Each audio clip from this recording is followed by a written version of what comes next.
My name is Boyd Varty. I think of myself as an artist of experience. My passion is to create transformational experiences for myself and others as a way to explore what it means to truly live.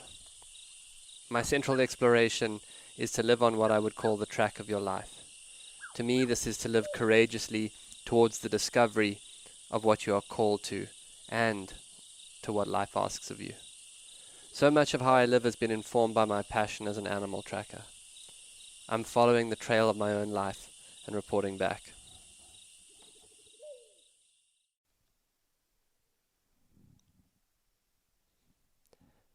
Expedition 2. Intuitive Knowing. Journal entry. Intuitive is defined as using or based on what feels to be true, even without conscious reasoning. Instinctive. I think this is why I have always liked sacred sites, because when you're at one, you're in some ways beyond conscious reasoning. You sense something in the air. And I like it there, because for me, there has always been more life beyond conscious reasoning. I mean, you only need to fall in love to understand the truth in that. There are different ways of knowing. On native medicine wheels, there's always body, mind, heart, spirit. It was understood by those people that the mind was only one way of relating to or experiencing life. Plaque Rock. Plaque Rock is a beautiful dome of granite that sits lodged deep into the riverbank. You can walk up onto it easily from the bank, and then it falls in perfect smooth rock down to a pool below where a few young crocodiles and a lazy terrapin live.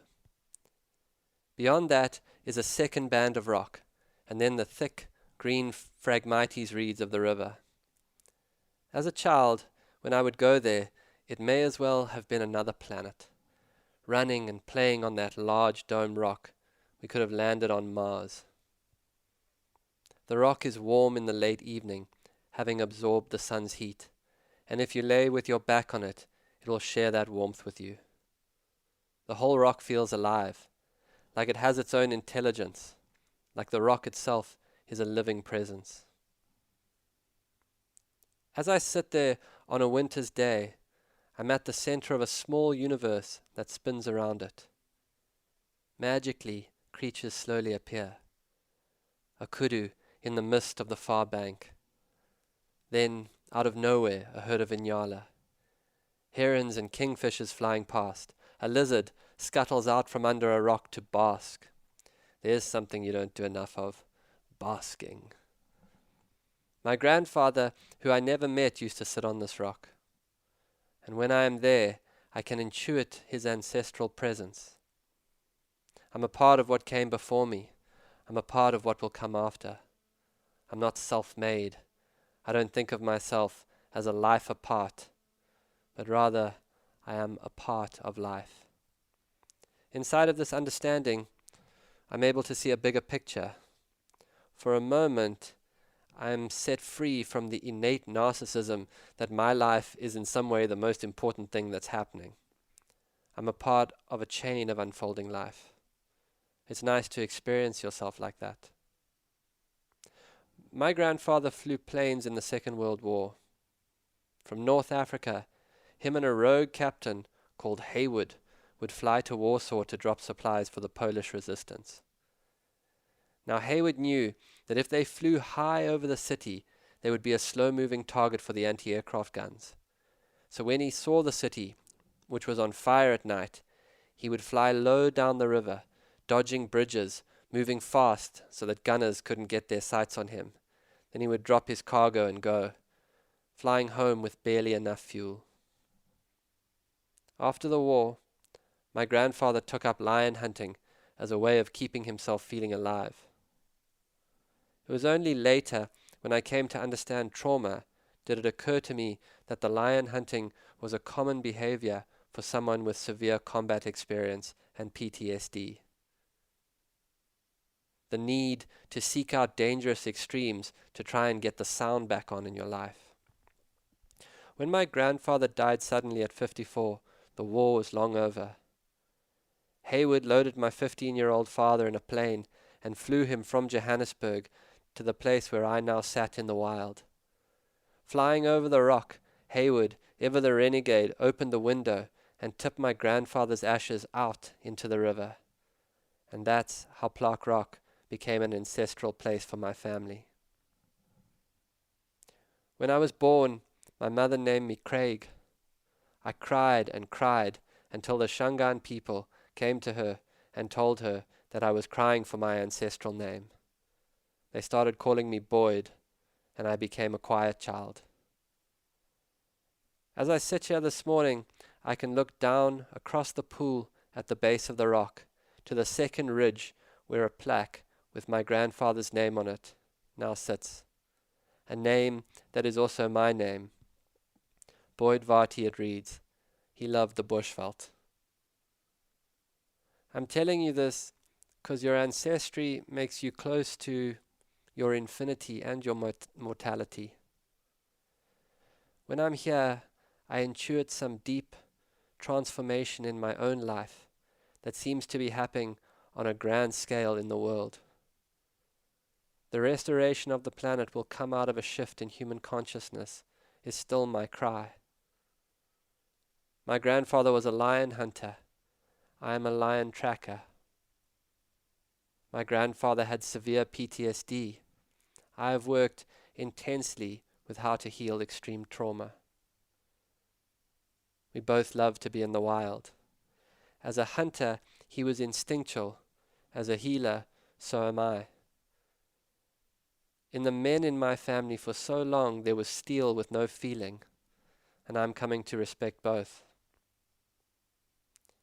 So why am I saying this all to you from some forgotten rock in South Africa? And what does it have to do with you? Okay, here goes.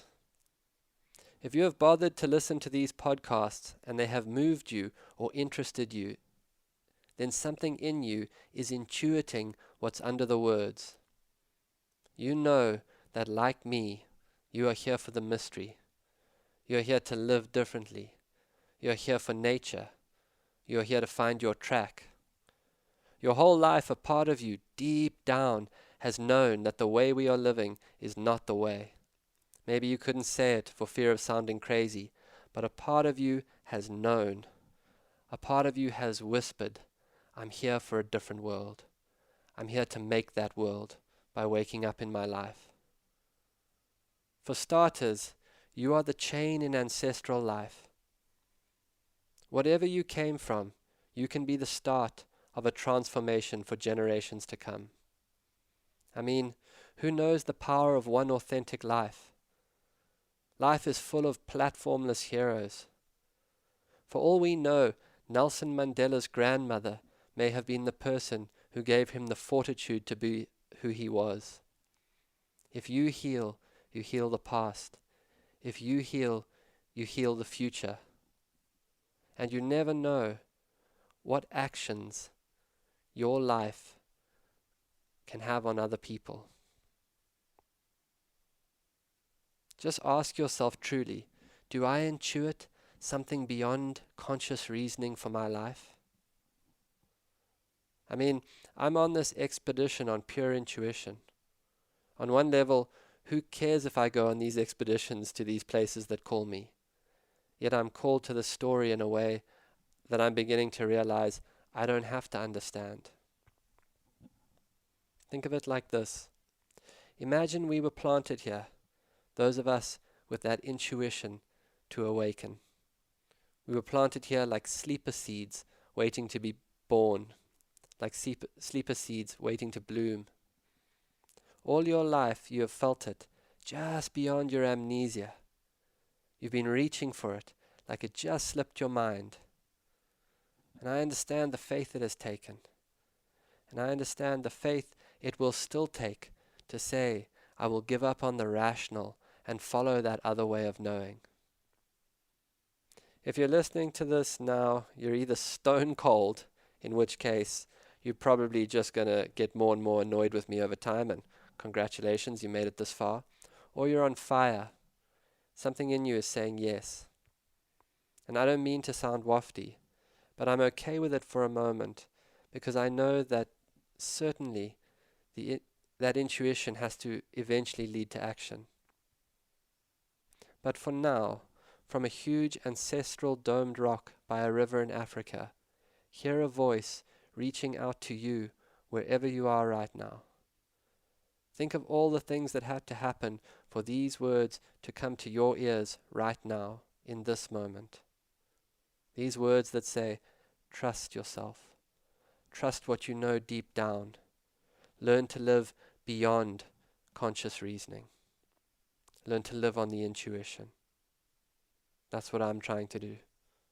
4-0, out.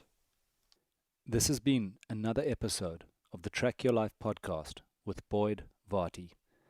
Follow us on Instagram at Boyd_Varty, Twitter at Boyd Varty. Visit Boyd's website at boydvarty.com or subscribe to this podcast in your favorite podcast player.